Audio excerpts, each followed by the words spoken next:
Thanks for tuning in. I started a fast yesterday. Today's day 2. I'm going to go 7 days, which for me is, I've done it a bunch of times, so it's not a real big deal. But it's never real convenient, if you know what I mean. It's always much more convenient to eat delicious Thai food. So I decided to be a little bit lazy this morning. I have to do all my taxes, so I was getting the receipts all laid out, and that's kind of messy. But I was watching a movie. I decided to watch a movie and I opened my movie folder and I saw that I had The Lost Boys, the vampire movie from the 80s, Lost Boys. And I thought, oh, look at that. So I put it in. Now, I don't know if you've seen the stuff about Corey Feldman and Corey Haim. They were both in the movie, but they were both sexually abused in Hollywood from a young age. And it seems pretty like it was a pretty common thing for young people in Hollywood to be sexually abused by older executives and things. And as I was surfing the net the other day, I saw this YouTube video on the Steven Spielberg ties to pedophilia, and it seems pretty clear with the evidence presented in that video that uh, Steven Spielberg is probably a serious pedophile, had very, very strong connections. That's what I believe after watching this video. And previously, I suspected it with Goonies, doing some of the math from some of the things that Corey said. And it was kind of peculiar watching the movie because Corey Haim, he's a pretty boy. And I could see that from what I know, the executives had abused him quite a lot, maybe another A-list actor. So as I was watching the movie, I was thinking about it, like, okay, during this movie, he was probably subject to various abuses, and I've never heard a single thing about Kiefer Sutherland. I've never heard a single thing about him being abusive or even that he's gay or anything like that. But I think he knows some things.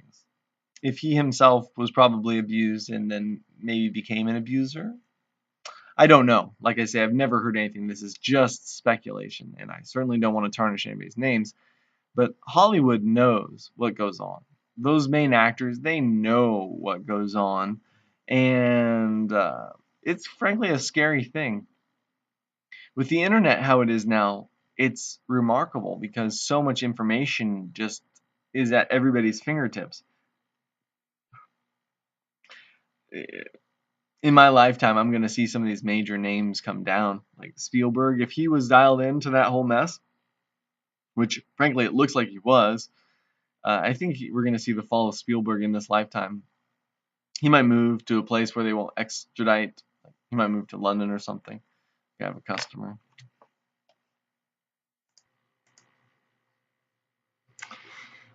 Yeah, but what you gonna do?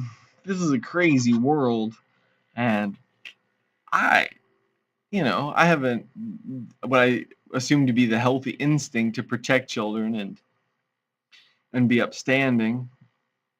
Whether it was my Catholic upbringing or my good mother.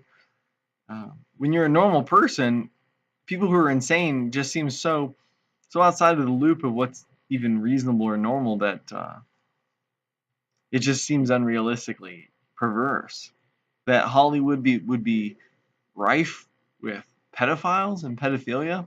It's just disgusting to think about, especially considering a lot of these great movies are movies we grew up loving.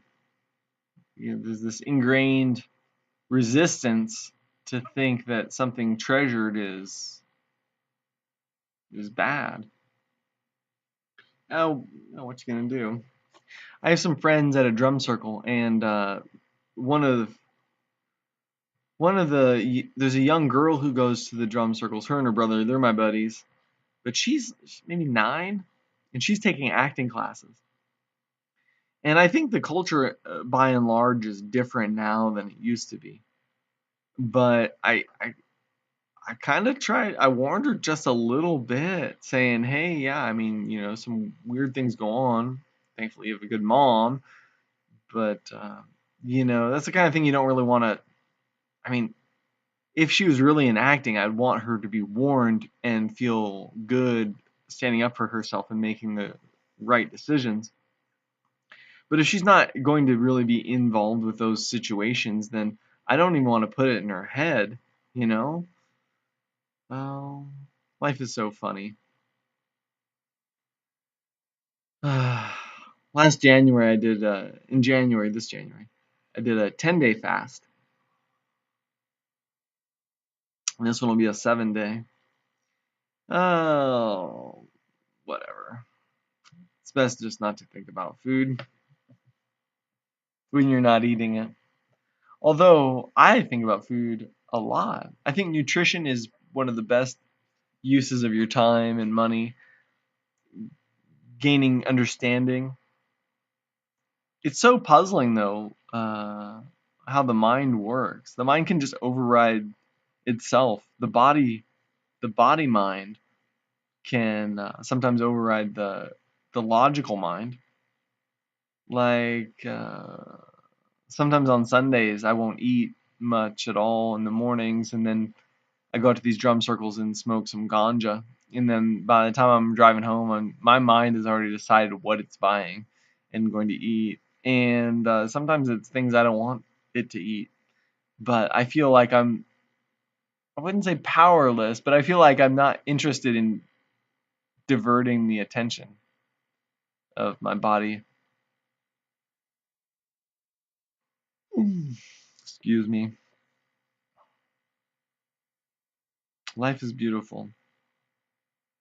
We're so lucky to be here. Saturday night was a big drum circle, and I had so much fun. I saw so many people that were so good. And I feel real proud because I'm a bit of I play a lot of drums. I'm comfortable in front of people. I'm secure with myself. And what's more is a lot of the people who go out there, even if they think I'm a weirdo, they have my back in a lot of ways. So it feels good being around people who are your tribe. It feels good being around your friends. I wish friends to you. Bye.